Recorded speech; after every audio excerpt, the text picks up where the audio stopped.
देख रहे हैं एसपीएन 9 न्यूज। मैं हूं रोहित वर्मा। पूर्वी लद्दाख के गलवान घाटी में 15 जून को हुई हिंसा में कितने चीनी सैनिक मारे गए थे, इसके रहस्य का पर्दा उठता नजर आ रहा है।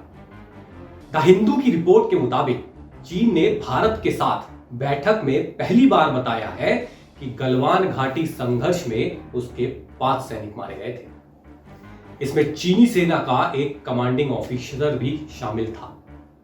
इससे पहले चीन ने केवल 1 सैनिक के मरने की बात मानी थी। इस खूनी संघर्ष में भारत के 20 सैनिक शहीद हो गए थे।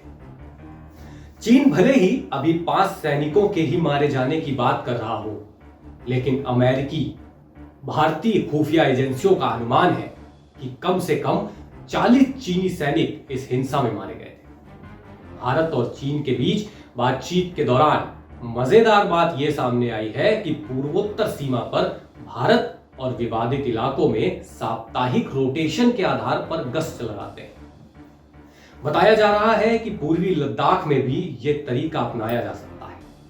इस समय पूर्वी लद्दाख के देपसांग पेंगोंग झील के नॉर्थ और south bank petroleum point 17A रिजोंगला और रेचिन लॉ में दोनों ही सेनाएं आमने सामने हैं। गलवान हिंसा से सबक लेते भारत ने चीन को साफ कह दिया है कि हमारे सैनिक खुद की सुरक्षा और पूर्वी लद्दाख में अपनी सीमा की सुरक्षा के लिए किसी भी हद तक जा सकते हैं। भारत ने बिल्कुल स्पष्ट भाषा में चीन से कहा है कि अगर क्षेत्र में हालात नियंत्रण से बाहर हुए तो हमारे सैनिक गोलियां चलाने से भी तनिक नहीं हिचकेंगे। चीन को साफ संदेश दिया गया है कि धक्का मुक्की और झड़प की कार्रवाई अब बिल्कुल भी बर्दाश्त नहीं की जाएगी। चीन को साफ समझा दिया गया है कि अगर चीनी सैनिकों की ओर से पारंपरिक हथियारों का इस्तेमाल किया गया तो भारतीय सैनिक गोलियां चलाने में देर नहीं करेंगे। बातचीत के दौरान चीन ने यह जोर दिया कि भारत पेंगोंग झील के पास ऊंचाई वाले इलाकों से अपनी सेनाओं को पीछे हटाए, लेकिन भारत ने पूरे पूर्वी लद्दाख की स्थिति के समाधान पर जोर दिया है। भारत ने कहा है कि मई के पहले की यथास्थिति की बहाली की जाए।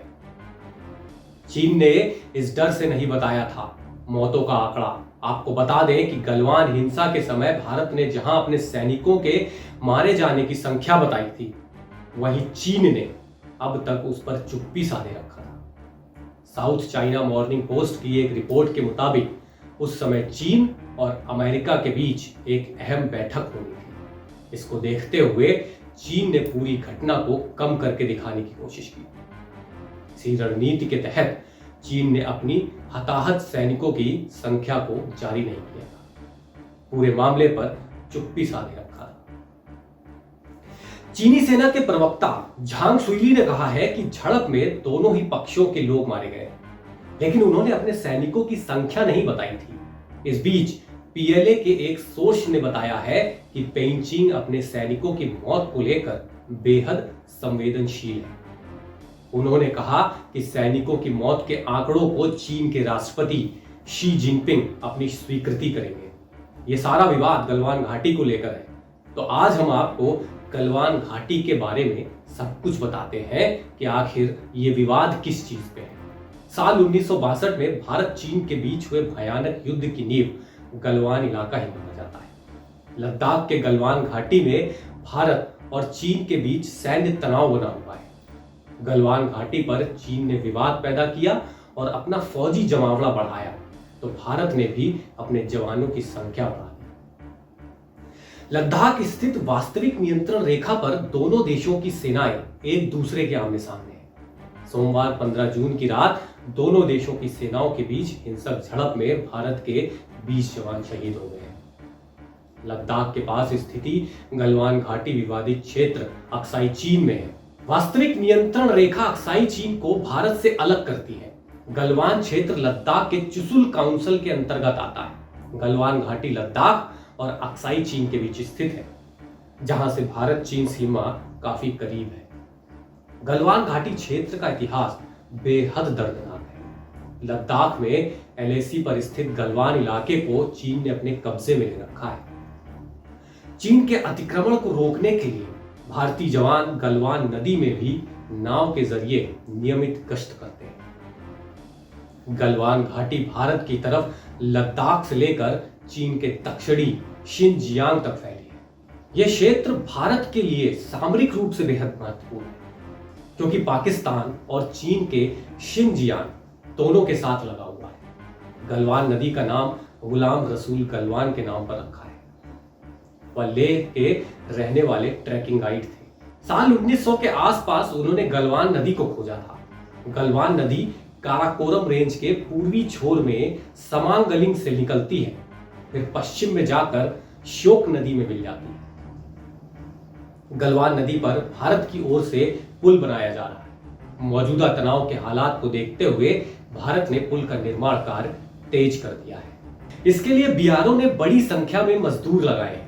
गलवान घाटी में भारत सड़क बना रहा है, जिसे रोकने के लिए चीन कई बार सीमा पर तनाव फैलाने वाली हरकत करता रहता है। दरबूख श्योक दौलत बेग ओल्डी रोड डीबीओ भारत को इस पूरे इलाके में बड़ा लाभ दे सकती है।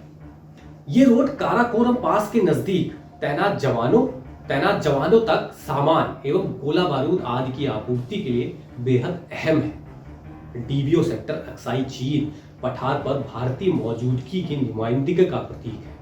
गलवान नदी के मामले में उच्चतम रिजलाइन अपेक्षाकृत नदी के पास से गुजरती है, जो चीन को श्योक रूट के दरों पर चीन को हावी होने देती है। इसके अलावा अगर चीन गलवान नदी घाटी के पूरे हिस्से को नियंत्रित नहीं करता, तो भारत नदी घाटी का इस्तेमाल अक्साई चीन पठार पर उभरने के लिए कर सकता था और इससे वहां चीनी पोजीशन के लिए खतरा पैदा होता। चीन गलवान घाटी में भारत के निर्माण को गैरकानूनी कर रहा है, क्योंकि भारत चीन के बीच हुए समझौते के हिसाब से एलएसी को मानने और नए निर्माण नहीं करने की बात की गई है। चीन वहां पहले ही जरूरी सैन्य निर्माण कर चुका है और अब वो मौजूदा स्थिति बनाए रखने की बात कर रहा है। अपनी स्थिति मजबूत करने के लिए अब भारत भी वहां पर सामरिक निर्माण करना चाहता है। गलवान घाटी के आसपास के क्षेत्र में चीन ने कई चौकियों का निर्माण भी कर लिया है। यहां से कुछ दूरी पर चीन का एक बड़ा बेस भी है। साल 1962 में भारत चीन के बीच हुए भयानक युद्ध की नींव गलवान इलाका ही माना जाता है। तब गलवान के आर्मी पोस्ट में 33 भारतीय सैनिक शहीद हो गए थे और कई दर्जनों को बंदी बना लिया गया था। इसके बाद से चीन ने अक्साई चीन पर अपने दावे वाले पूरे क्षेत्र पर कब्जा कर लिया था। यहीं से भारत चीन के बीच युद्ध की शुरुआत हुई थी। साल 1962 की बात करें तो इस साल 1962 युद्ध के ऐलान से चंद महीने पहले भी गलवान घाटी में दोनों देशों की सेनाएं जुलाई में आमने सामने आ गई थी। तब भारत के गोरखा सैनिकों ने घाटी के रास्ते में एक पोस्ट बनाई थी। इस पोस्ट से एक चीनी पोस्ट का रास्ता कट गया था। इसे चीन ने अपने ऊपर हमला बताया था। इसके बाद चीनी सैनिकों ने भारतीय सैनिकों की घेराबंदी कर दी। इसके बाद भारत ने 4 माह तक इस पोस्ट पर हेलीकॉप्टर के जरिए खाद्य और सैन्य आपूर्ति भी की थी। अगर आपको यह वीडियो पसंद आया है तो लाइक करें और कमेंट करके हमें जरूर बताएं। नमस्कार।